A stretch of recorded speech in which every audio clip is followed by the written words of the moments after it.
Welcome to Leaders Talk.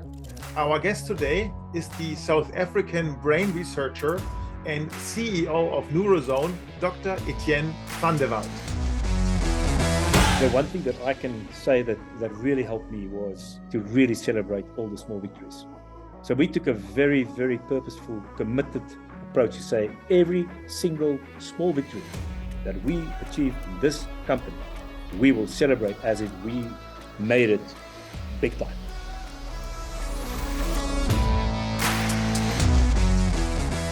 Leaders Talk, the interview podcast portraying leaders who are committed to better leadership, better organizations, and a better world.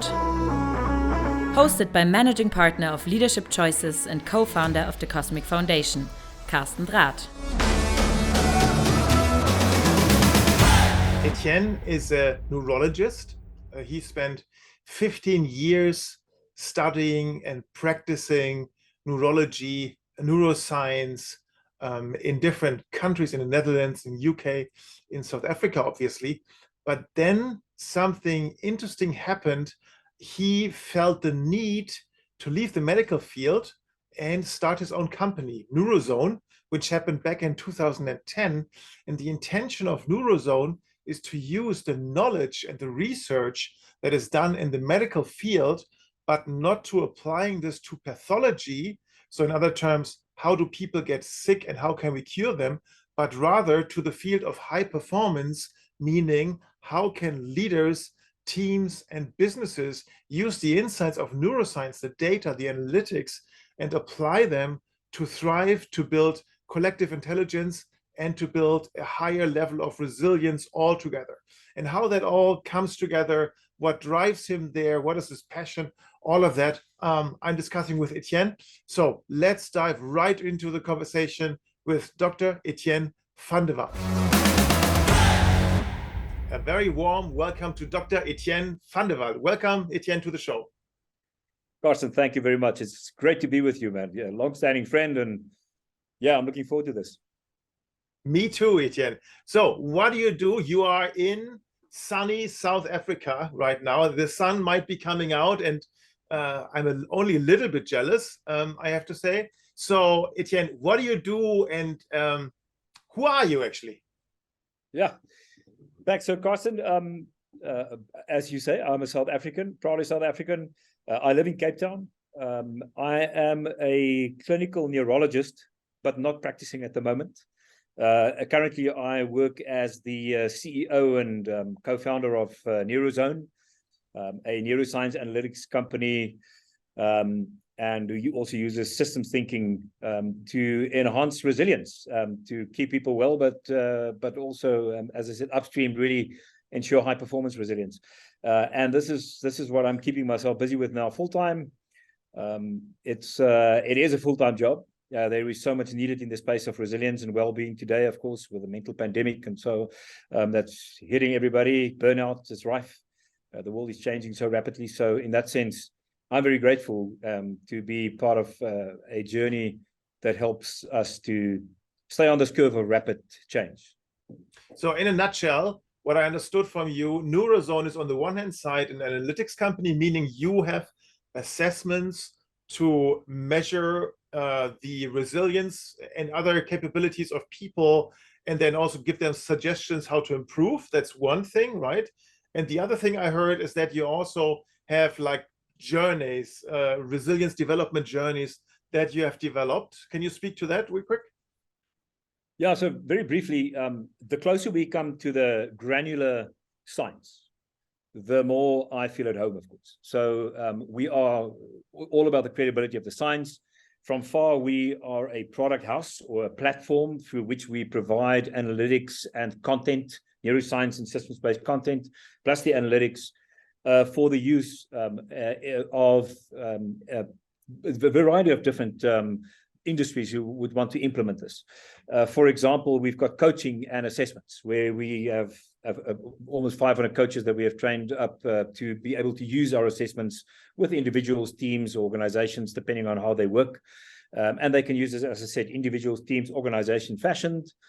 But we also have created the high performance resilience journeys, which we use directly with clients, with companies. And there we do also bring in coaching and consultants. So we have consultants as well at Neurozone. Of course, the dream is that as a product house, that we can expand this and provide this eventually as a product for many consultants who are not necessarily part of Neurozone. And then we also have platform partners. As a proper platform, if you may, we have platform partners who provide even their own user interfaces, whether those are online assessments or online or an app for their own industry. And there are a variety of industries we are working with at the moment. Unemployment to employment. We're working with students and schools with a variety of different pilots at the moment. Furthermore, even with communities, church leaders, very interesting, congregations, and then master plan communities. So there's a whole community aspect to this, which is something which excites me greatly. So there are a variety of ways that the Neurozone system can be used as a platform for resilience. I hope that helps a bit. Absolutely. And then you're also the mastermind, the chief evangelist, the keynote speaker who speaks on conferences. And funny thing, we ended up sharing a session on a global conference a couple of weeks back, and they had asked us individually, not knowing that we are all friends, and we kind of delivered together. What a fun coincidence. And you just bring it back to the brain. And Etienne, if I compare your company to other companies, is it fair to say that you are still very deep into research and science and neurology that is really an active component? Yeah, absolutely, Karsten. This is why it was so great to actually work with you. Yeah, totally. This is a bit I got a bit of goosebumps when you spoke to that, because I thought it was such a great fit. And the way that this fits so well is specifically because we come from the very scientific, granular perspective and say, what are the granular components that build resilience really by actually providing well-being to the brain-body system, setting it up for its best performance, and then how can you take that and then translate that in an integrated fashion into the world of work, into the world of study and the world of play and so forth. So that is exactly the case. We are deeply deep vertical, as we often call ourselves, and we try to really stick to that.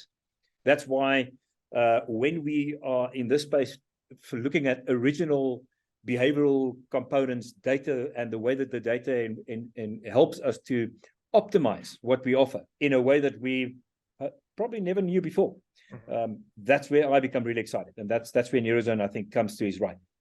And we first met in 2015 on a conference, and what I've observed since then is that at that point the thinking was very much around how does the brain function as a problem-solving entity, and how is it integrated to the rest of the body.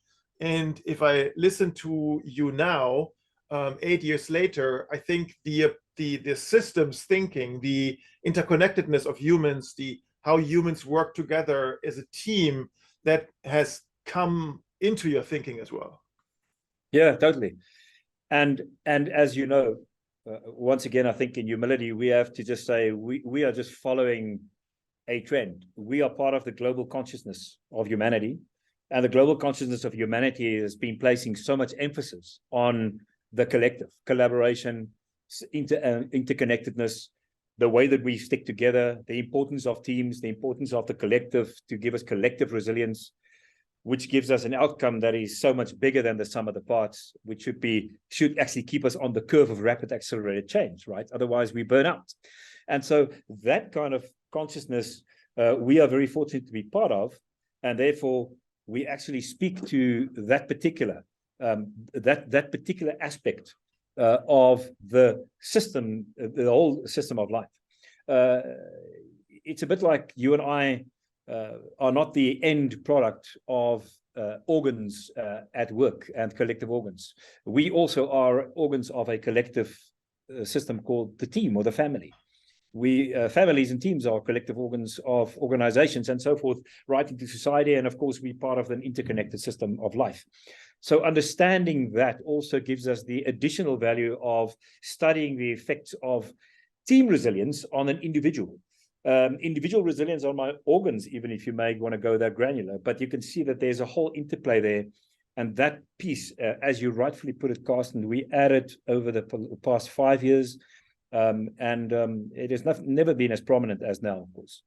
So what, maybe just to, it's probably a big question to ask, but what is known so far around the science of how human brains, brain-body systems work together to solve problems, or how resilience is collectively created or disassembled if a team is not working well? Two questions in one, sorry, but where do we stand in terms of knowledge generation? Yeah, it's such a mystery, isn't it? I mean, let's for a moment say the mystery of the whole that is so different and greater than the sum of the parts is at the core of life, if you may. You put the components of a cell together, you get a cell, but if you think of it from a living perspective, you get life. And life is so different, so much different. And the yield for that is so much bigger. And on that note, I just want to make one little comment because it's so fascinating. We speak so much about AI now, and we think about computers. Computers are, even AI computers make use of very small but humongously massive amounts of linear processing that makes it look multi nodal, if you may. But basically, because it is still linear, it uses a huge amount of energy. I mean, the energy that is used by supercomputers is almost ridiculous. Now, if you think about that, what makes us so different as biological entities is that the brain is able to do so much more from that multi-nodal kind of perspective, but at such a low energy. And that's what makes us so phenomenal. The energy efficiency of the brain gives us a capability where we say low energy, high yield. Now, it's just building on that. Low energy, high yield is what you're looking for when you have a very efficient collective, right? When you are really flowing in flow together, there's synchronization, which you speak to Karsten just now, that synchronization also needs to, as a living entity, demonstrate a low energy and a much higher yield for that new group, and so on and so forth. It's a whole process of flow, which we just call in the neurozone. So the neurozone name actually says that's into the neurozone. You want to move into that space. And what are the drivers that can get us there? So what we do know is that it's real. When you and I go into sync and we're in synergy, our EEG, our brain's patterns, waves start to synchronize. We can see it on EEGs if you put little EEGs around people's heads, and one can go and Google that and see examples of these studies that's being performed on teams. We know that the things that drive that process are a number of insights and a number of things that need to be in place from a collective perspective. You effectively have to remove all the stuff that hinders this. It's a bit like singing, right? We sing effortlessly. We remove everything that actually interferes, and the stress of life interferes. So you want to remove things like a lack of safety. So you want to be very sure that there's a deep sense of social safety, bonding and belonging. In small groups where there's the synchronization in teams, we need deep entrustment. We need belonging. These are driven by things like oxytocin and dopamine, the neurotransmitters that actually work on these different components, bonding and belonging, for example. We need to have an energy system that's looked after well, meaning that you reduce the negative thought patterns, you reduce the components that work on this system as bad habits and so forth. When they are reduced in this collective, you now replace them with, for example, the energy maximizers like optimism and gratitude and curiosity and enthusiasm and humor. And it sounds almost like, yeah, but we all know all these things. The point is, it is so real that they actually have a direct effect on this system that enables us to start to synchronize together to get to that state of flow. The next one is the whole idea of psychological safety, right? Equal turn taking, the fact that I'm safe and I can make my points and Karsten can make his points, and we both actually allow ourselves to think in each other's shoes, not only feel in each other's shoes, so that cognitive empathy. We know these things, but we've now seen that if you get a certain number of those well into play, that you have a much higher chance of going into that state of flow, which then creates, in the systems way, the next living system and the living entity, which of course great leadership needs to understand well and Etienne, get right. If we apply this to team resilience, collective resilience. This, I mean, how would you say from a neurobiological concept perspective, how is team resilience created? When is it strongest? So team resilience is strongest when you have these factors that I just mentioned, have optimized them properly. Individuals need to be well. It's a bit like you and me, our organs and our body. I cannot be well if my liver is not well, right? If I have a bad liver, it's going to cause problems in the whole system. I'll give you an example. The liver, as we know, all organs have got sleep-wake cycles. Even your liver go to sleep. It's not only the brain. So the point is, if the liver is unwell, the brain is not going to be well either. We know that, for example, severe liver failure causes death. It causes brain toxicity and brain death. Everything is connected. In the same way, we as a team, as individuals within a collective, are all deeply connected. And we are connected in a way that we actually have immune systems and blood vessels, and there are all kinds of things that connect. To understand that, of course, it sounds almost like mystic and a bit crazy. The point is that it does exist. It does mean that we do have something that interconnects us in the same way that our organs are connected in a very physical way. We, in an emotional way, connect so that there are transfer of information. And the transfer of the information is so critical. Transfer of information requires these things that in an individual require that individual organ as well. So the individual organ needs to be well through being safe, being maximized in terms of the energy that's available, being well looked after through rhythms of exercise, mindfulness, and so on. So you can see that, once again, this speaks to self-leadership and leadership, and it says some things that, Karsten, that's been known for so long already, right, in the world of business and leadership. Self-leadership and leadership is basically the same thing, just of a different entity, a living entity, individual and team. And so the idea of self-leadership and leadership is critical. You cannot have a team without good self-leadership in the individuals. You cannot have flow in the team. Now, those are the components that drive it. And then from a team perspective, of course, you are not going to flow if the cognitive load is too much. So, of course, we always understand that, right, that the skill sets and the knowledge and so forth are critical for what you need to achieve. So don't override the challenge. The challenge shouldn't override your capacities. Then it doesn't really matter. You're just not going to achieve it.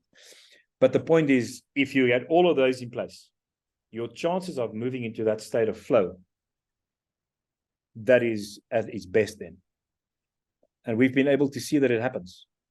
So good teams, of course, are going to flow. Sports teams, good examples. I'll use one example. I'm sure you'll use another one, because they both exhibited the same thing. We just think a bit about football or soccer. The Spanish football team who won the World Cup in 2010 in Cape Town, well, actually in Johannesburg in the final, I was fortunate enough to see them in real, at the stadium in 2010. They went into a synchronous dance. It's goosebump stuff. You can see, and I'm actually a bit of a novice when it comes to football, but I could see that there's something happening here. You can see how they all go into a synchronous dance, and you see that they're just unstoppable now, and they score a goal. And I'm pretty sure you can say the same, for example, of Germany. I think it was the year after, when Germany beat, was it Brazil or Argentina? I think they beat Brazil in Brazil, and then went on and beat Argentina in the final. Am I right? I think that was right. But the point is, weak spot for me. If I'm wrong, if I'm wrong, please forgive me. But once again, Germany had the same thing, and you can see this in good teams. They go into this state of flow. It's a new organism that came alive, and that's what you want to achieve. And another thing that I find fascinating, Etienne, is since you have so much data that you are collecting, and you were also collecting during COVID, what you found out is that obviously there are certain habits that keep us well and that foster our resilience, that make us stronger. But what you found out is that it's not at all times the same habits that are most effective. It also changed with the context that we live in, especially when we go into a lockdown. So what did you guys learn there? Yeah, this is mind-boggling stuff. And it makes so much sense if you unpack this, right? So I usually use a little elevator pitch and say, if somebody tells you what are the top 10 things you have to do to be resilient, you can probably know that that is inaccurate for you because it was measured in someone else in a different time context, a time and physical context. It's so dynamic. So what we learned is we studied over 65 different behaviors, and these would range from optimism, gratitude, a sense of making a meaningful contribution, sense of belonging, a trust. And I'm just mentioning a number of things: rhythms, exercise, different types of exercise, different types of mindfulness, sleep, wake. Just so I think people understand, it really ranges right from sleep, wake, exercise, mindfulness, right up to the energy system, safety, and even how we cognitively solve problems. And we studied these 65 behaviors in our system.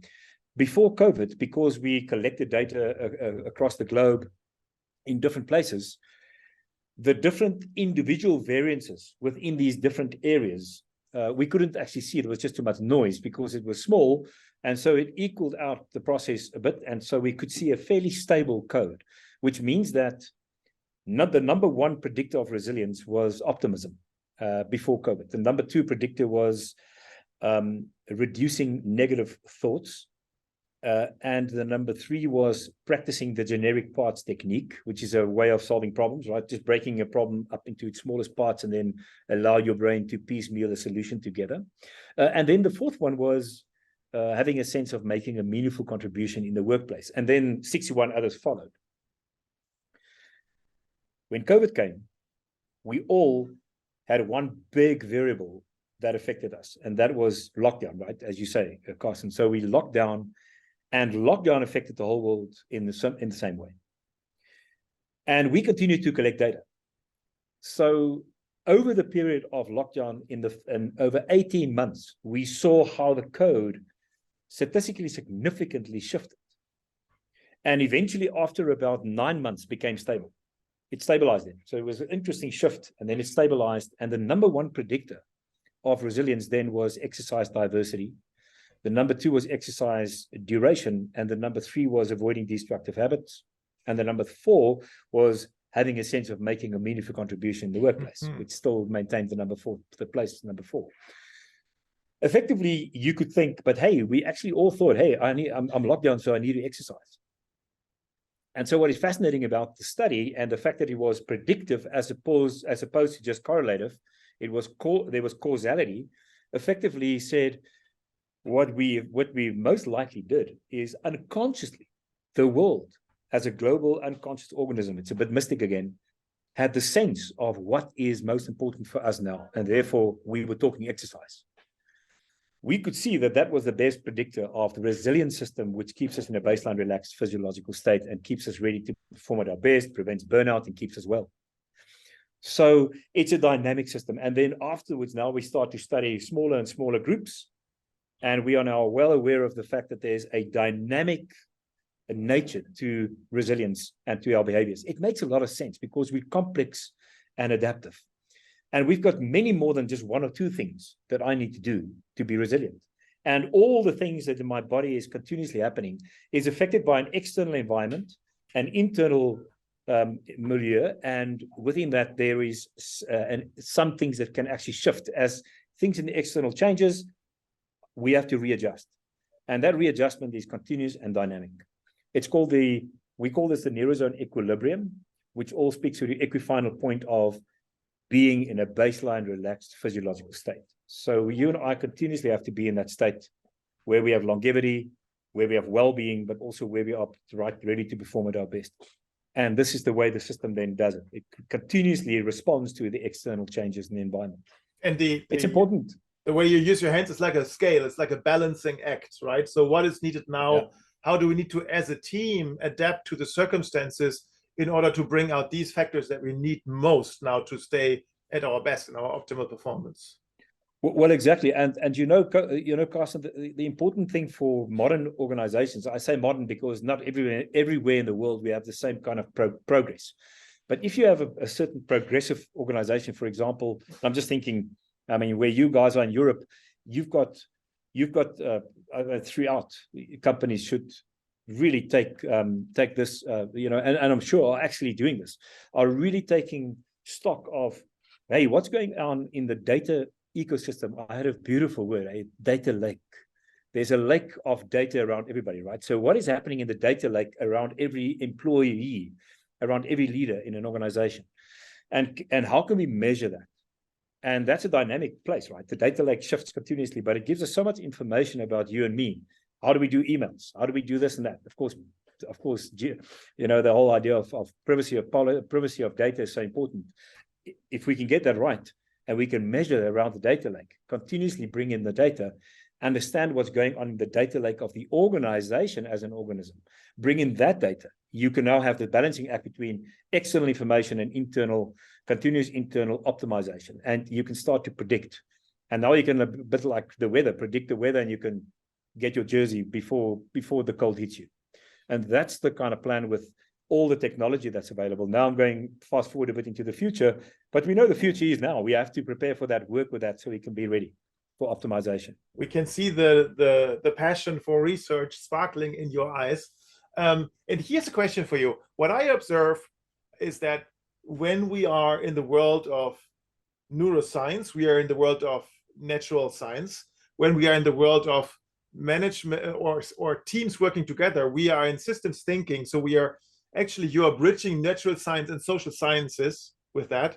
And there's a lot of complexity going on. And I can see how you're fascinated by complexity. But when you talk to leaders, we oftentimes deal with people that have an attention span of several minutes, let's say, if we are gracious. And then how do you get all this complexity across?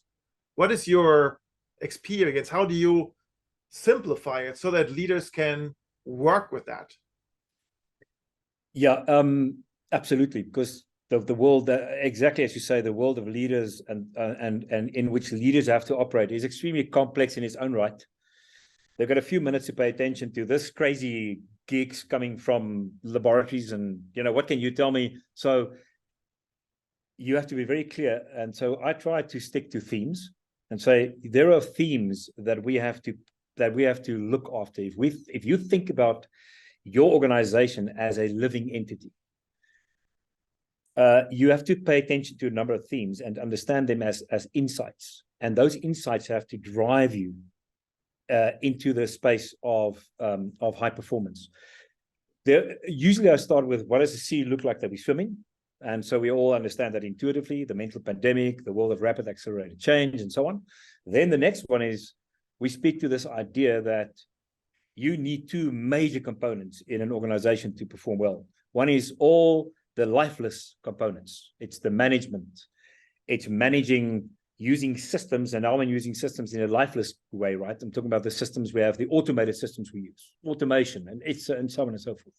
And we need systems, and they are critical, but they are lifeless, and they are managed by managers.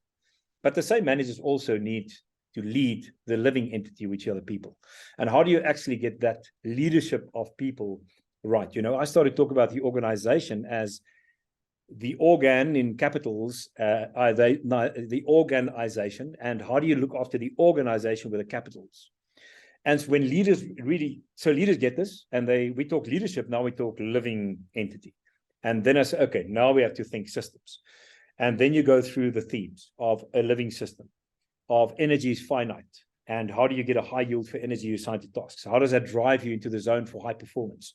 What does it look like? And what are these important nuggets that you have to look after, all the themes of social safety, the psychological safety, the collective creativity? How do you ensure that you have a mindset, a global mindset? And global mindset also speaks to the fact that we live in a system. A global mindset also, for example, don't only see purpose as a goal that we set and with a why because it's important. That's the one piece that's critical. But it also speaks to the deep belief that you and I are part of a higher order living entity. So life doesn't stop with Etienne and with Karsten.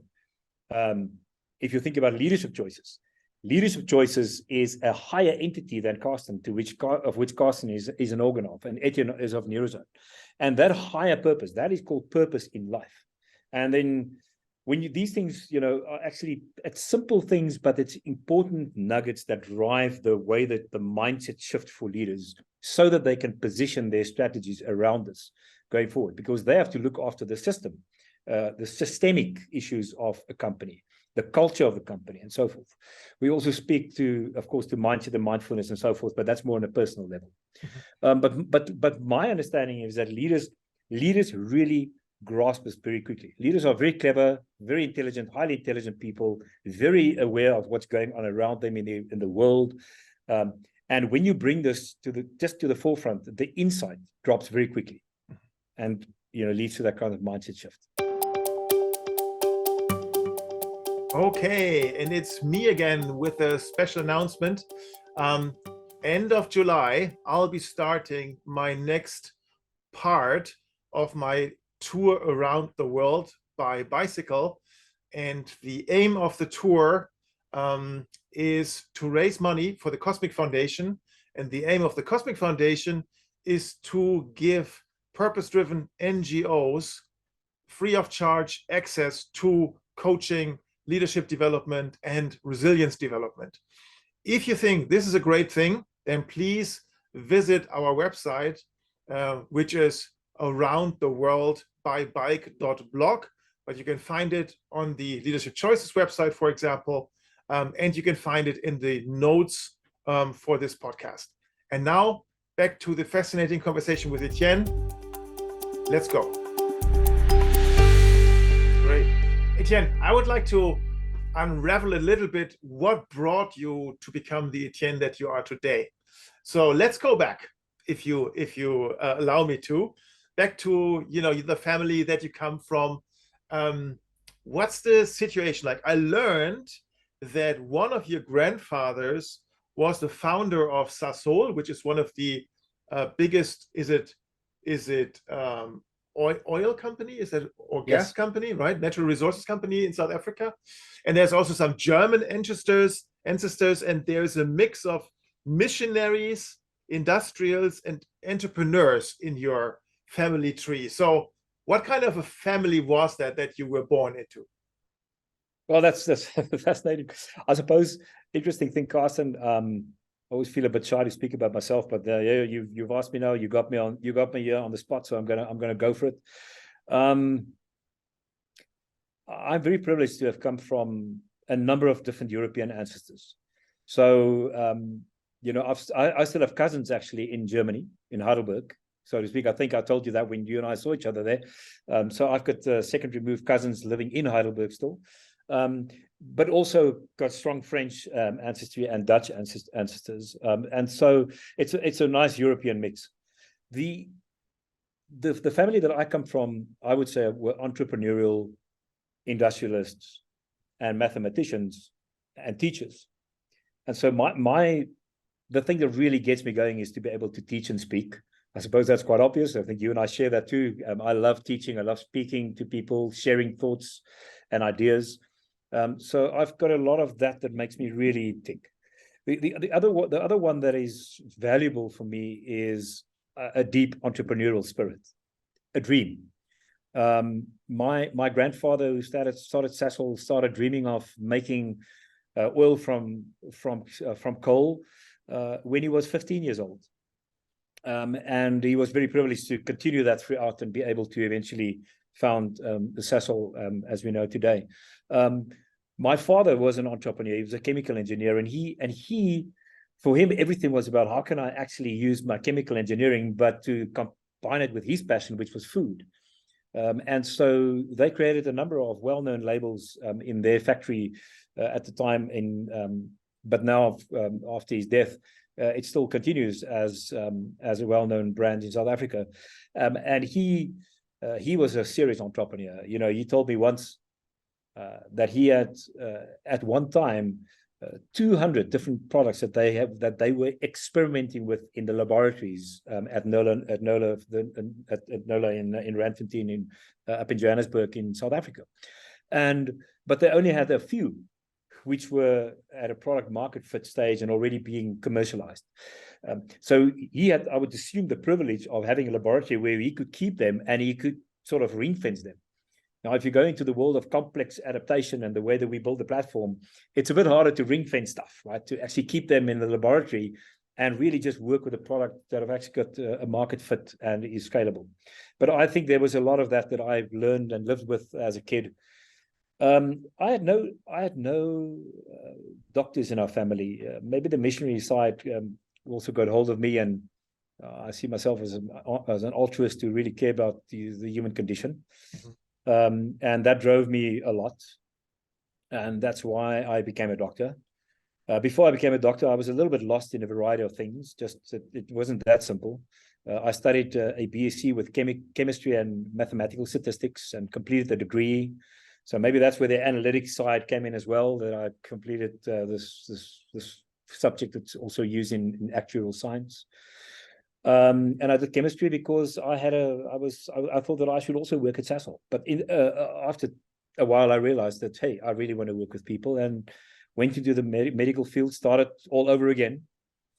And then one thing led to the other, and I was very fortunate to complete neurology, to become a neurologist, because I was very fascinated by how the brain works and effectively how people works. And I remember when completing neurology, it was clear to me already that I would not work with one-on-one patients for very long, and I was more interested in the sort of global idea of medicine, and that led to a number of things. Eventually, as a neurologist, I worked in the UK for a number of years, also in the Netherlands, and then in South Africa, also taught in South Africa at the academic hospital in Cape Town. But at that time already, I was very fascinated by the need of performance capacity, and that was actually arguably in the most important part of life, if you may, of the stage of life, and that was early childhood. So I started focusing on that. Before we go there, there's this. So you invested 15 years into this world of neurology, and I mean, normally there's a lot of hard work in the studies, and it's like, they make you sweat, they make you learn and study hard, and there's super hard exams, and then eventually you make it. You take a breather, and then you have more tests and more stuff that you need to achieve. But eventually you capitalize on your career, and you become a famous neurologist with a great practice. And then you have patients, and the system kind of churns out money. You're successful. You all of that stuff. But once you reach that level, you didn't want that. What drove you to leave that safe space that you had created for yourself and go into yet another restart in your life? Yeah, that's such a good question. I was fortunate to follow an organic need, as opposed to a cognitive belief of what will be good from a more, I would think, public opinion, if you may. That also was a private opinion, by the way. So I had a family. We support each other very strongly, but at the same time, Karsten, I was definitely not completely. It wasn't that acceptable, for me to just jump out of a very successful practice at the top of my career and to almost start all over again. And looking back, I absolutely respect everybody who said you must be crazy. Because I assume it was a crazy idea. However, I was driven by a deep passion to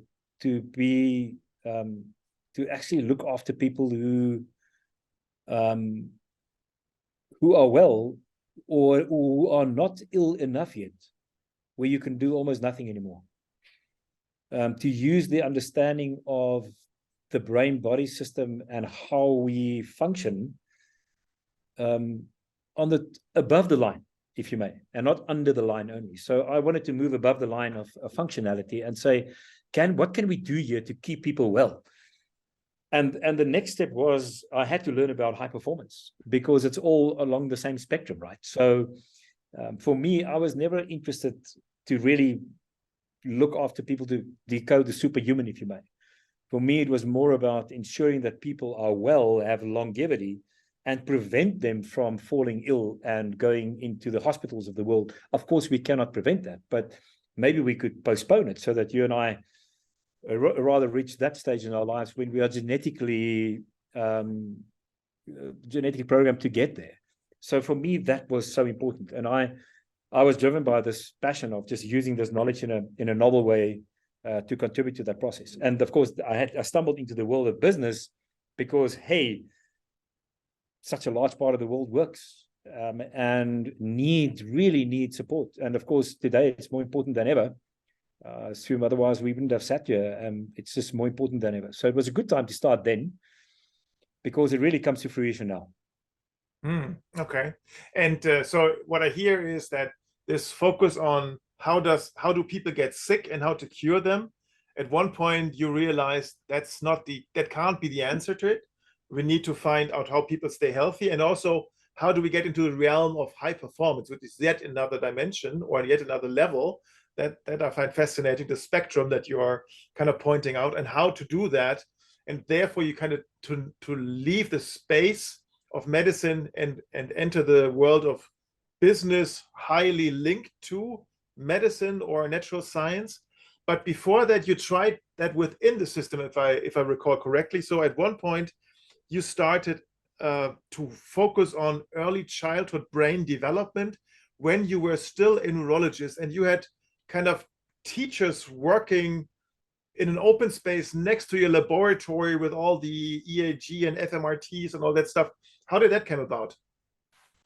Yeah. Maybe one step back.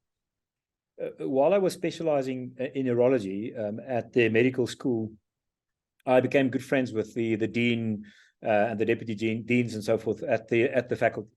And we were part of a committee group who looked after a number of the policies at the faculty.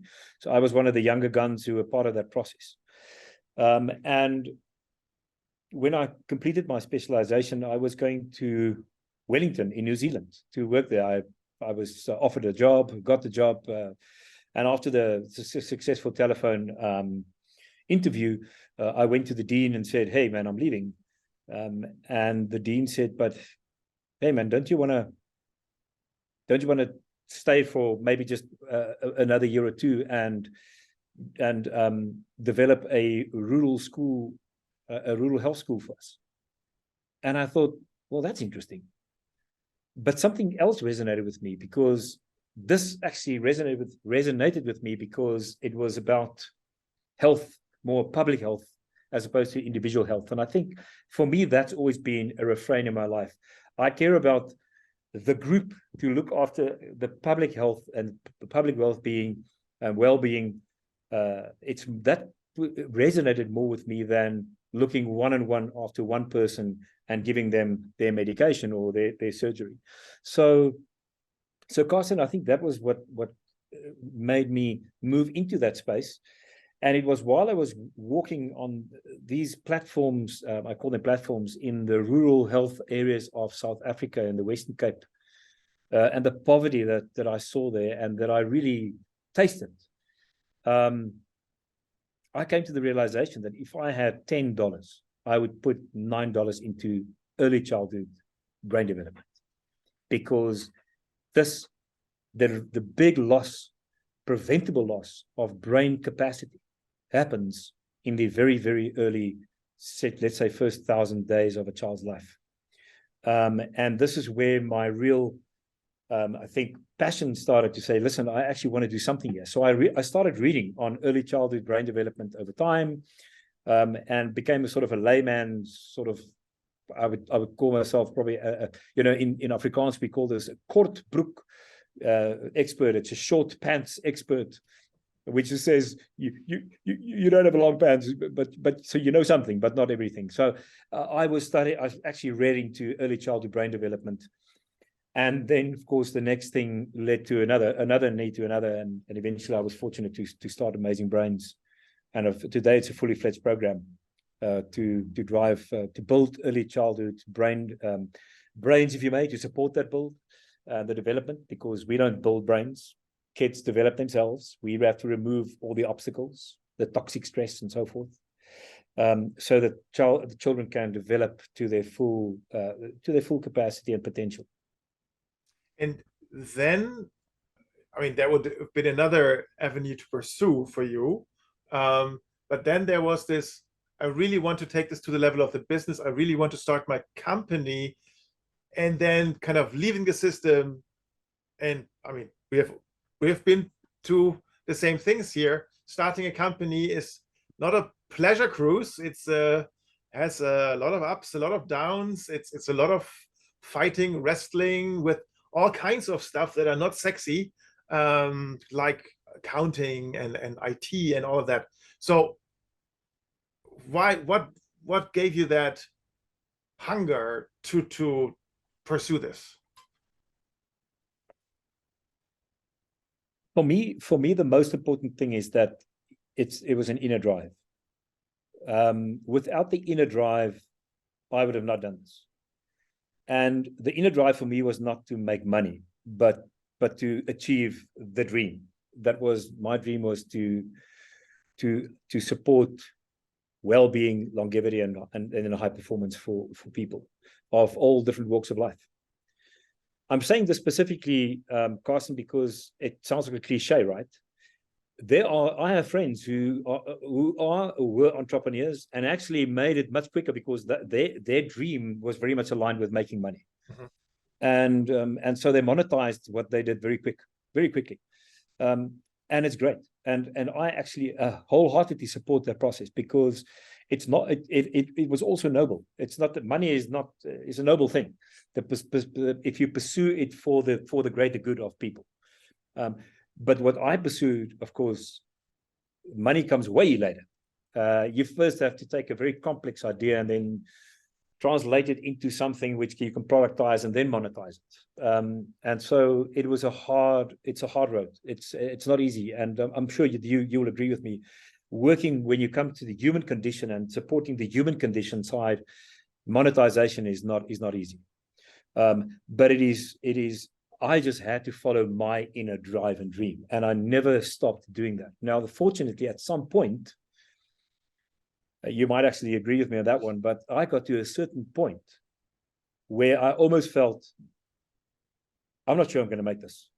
I'm not sure we're going to get through all of this. I'm not sure we're going to make it. But at the same time, I think it's going to be easier to go forward than to turn around. I even got to a point where I said, there's no turning back, because I'm too deep into it already. And so then there was almost like a push as well as a pull, but the pull continued to be present. And absolutely, to your point, the amount of celebrations, of victories, of far and few between compared to the hardship of actually making something work from an idea to a product, to a monetized product that has product market fit and so forth, and that can grow and scale. So for me, the one thing that I can say that really helped me was to really celebrate all the small victories. So we took a very, very purposeful, committed approach to say every single small victory that we achieve in this company, we will celebrate as if we made it big time. And that never stopped. So we drink to every single thing, every single victory, regardless of its size. And I think that's part of the process, that kept us rewarding and kept us going. And now we start to see things that are starting to blossom. There are things starting to come together. And it's also because of the adjacent possible. I need to share that with you too, Karsten. I'm sure you know this one very well too. You can only do what is possible. You can only actually achieve what you can achieve to make your dream realize with what is possible in your adjacent vicinity. And so what I had available in my adjacent vicinity in Cape Town, with the people around us who invested in rands as opposed to in euros and dollars and pounds, I feel so jealous of that, was actually quite limited. At the same time, there were just the adjacent possible of what was possible. Wanting to build a seamless diagnostic with psycholinguistic analysis 5 years ago didn't exist, or 10 years ago. It's not, now it is possible.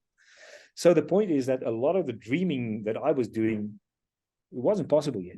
So I had to find ways of using the adjacent possible, that is, to your point, less sexy, but to get to the point where you can start to use the adjacent possible. I think that's an important one. Very often businesses fail because you continue to dream about something that is just not possible in the adjacent vicinity at the moment.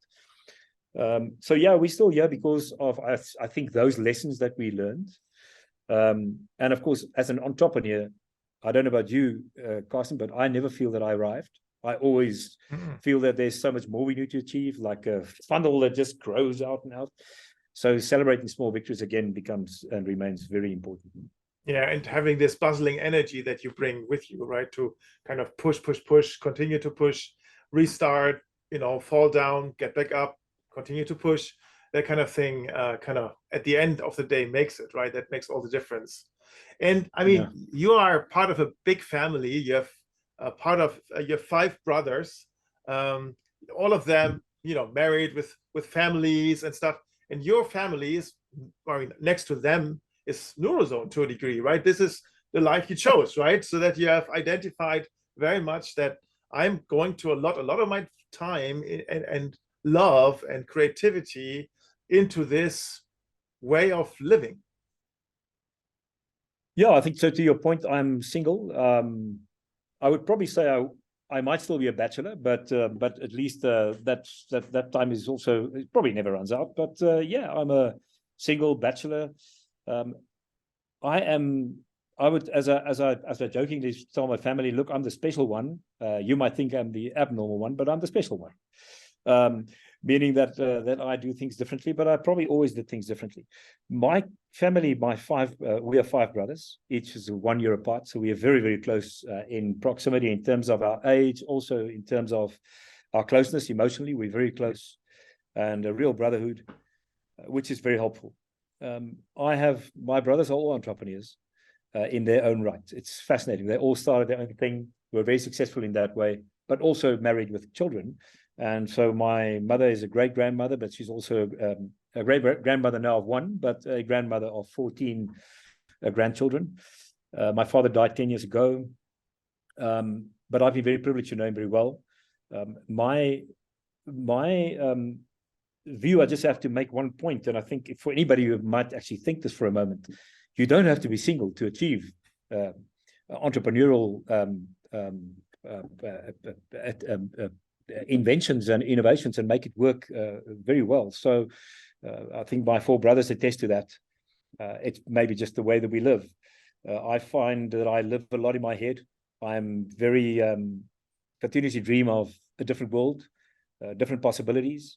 That definitely works in favor when it comes to new ideas and innovations.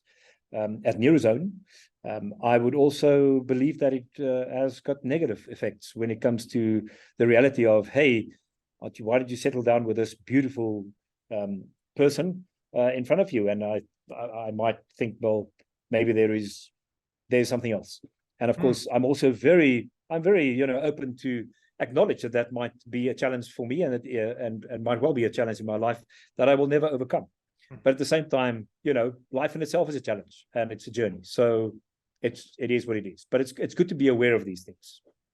And there's another thing that makes you a bit special, and that is that you have a passion for singing.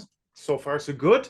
But you have a passion for singing classical music from operas. So you're an opera singer. How did that fit in that CV? I mean, how did you find that as a passion for yourself?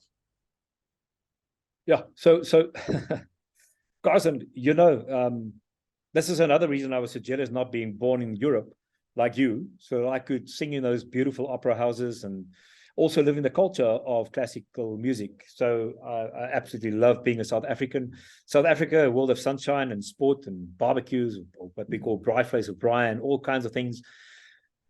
Not so conducive to music, to the culture of music. It is very much appreciated, and living in Cape Town, it is probably more widely accepted and embraced and lived in Cape Town than elsewhere in South Africa. But it's still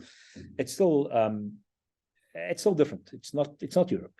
And so I was born with a passion for singing. My grandmother on my mother's side actually studied singing. She was a professional singer.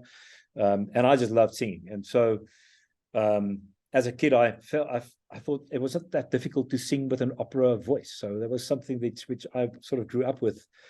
And then, went through the right sort of classical training and studied in the opera school, did all of those things. But of course, as a sideline, as an amateur.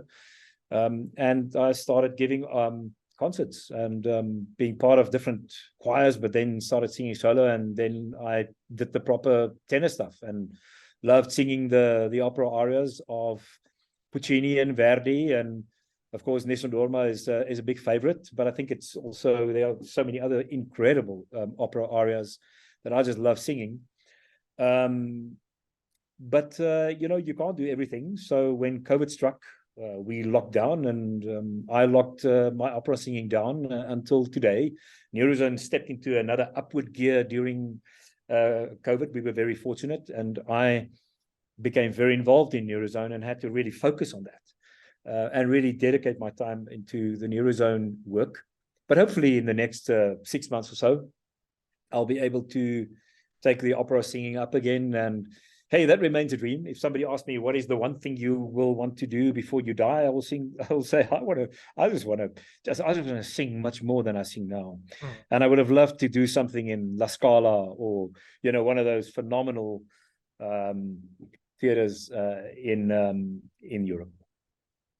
I can almost see you there, so I would definitely come and see and attend, Etienne. So thank you for taking us through this journey through your life. What's next? You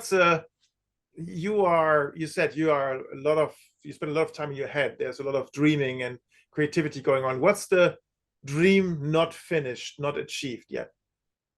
So apart from the singing, much more seriously, Karsten, I know you will not laugh at this, but I look at you and I think, once again, the word envy. I envy you for the fact that you've written so many books, that you actually have that kind of discipline. I need to write my book, and the next thing for me is to write the book. So being the CEO of the business is very hard to match that with the writing of a book. But the next 6 months for me, the dream is to complete the book. And to get it out there. It also testifies, of course, of the credibility of what we do. So that's an important reason. From a business perspective, that's why we do it. But for me, from a personal perspective, I would just love to have a book written and to then do much more speaking across, across the world, which is what I was fortunate to do before COVID. That's how we met, actually. You and I met in Chicago. I would love to do that again, to get the message out, and to then really actually be part of that process. But that is a dream for me. I think it is quite tangible. If you've asked me what is an intangible dream, I would have told you that would have been to be married and have kids.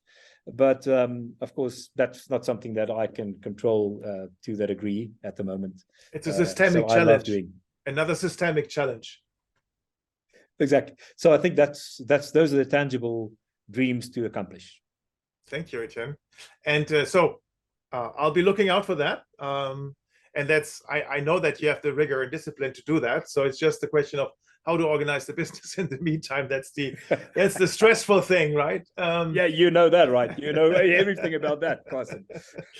And what will be a question? That's the question that we always ask our guests. So what haven't I asked you yet, Etienne? What would be interesting for our listeners and viewers to learn about Etienne van der Walt? I think maybe the question you would ask me that I would maybe is you didn't ask me if I to what extent am I a sports fan? Mm-hmm. So and what about sports? So Karsten, I am a fanatic, and I'm a rugby fanatic.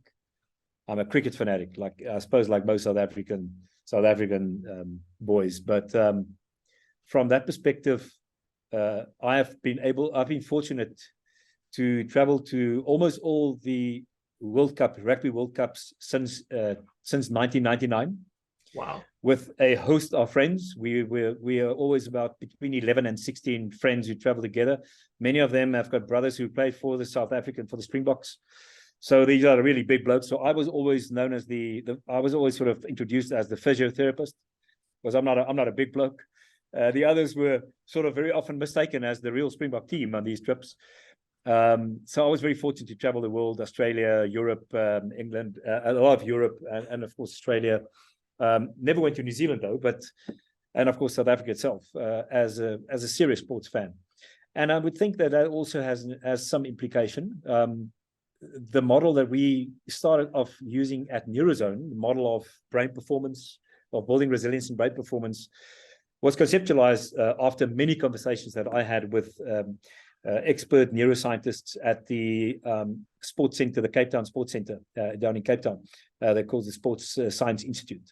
So everything is actually born from that. I see sport as a laboratory for life. The goal is to stay alive in life, but you have a goal that you have to achieve on a sports field. You've got teams.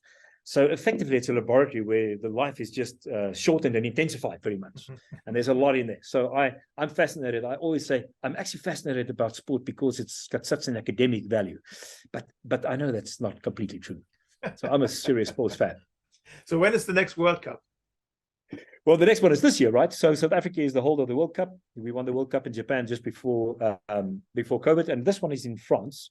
And France is pretty much hot favorites together with Ireland. I know who's going to win the World Cup, and I'm not going to tell anybody that.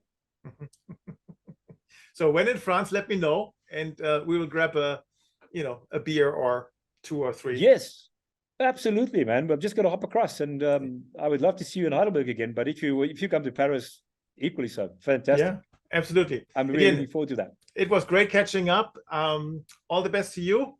And I could ask hundreds more questions. There would be so much more to learn, but that has to wait for our next episode. Thank you, Etienne. All the best. Thank you, Karsten. And thank you, Karsten. I really appreciate it. All the best with your wonderful business too. Thank you. Bye-bye.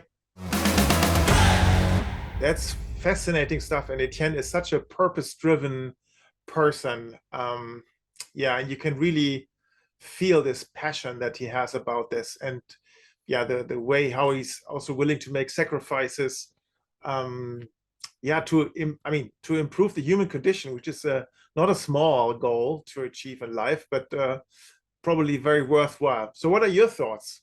Let me hear your reflections, your feedback, your thoughts. Send us an email at leaderstalk@leadership-choices.com. We're looking very much forward to hearing back from you. And now, all the best, stay healthy, and see you next time at Leaders Talk.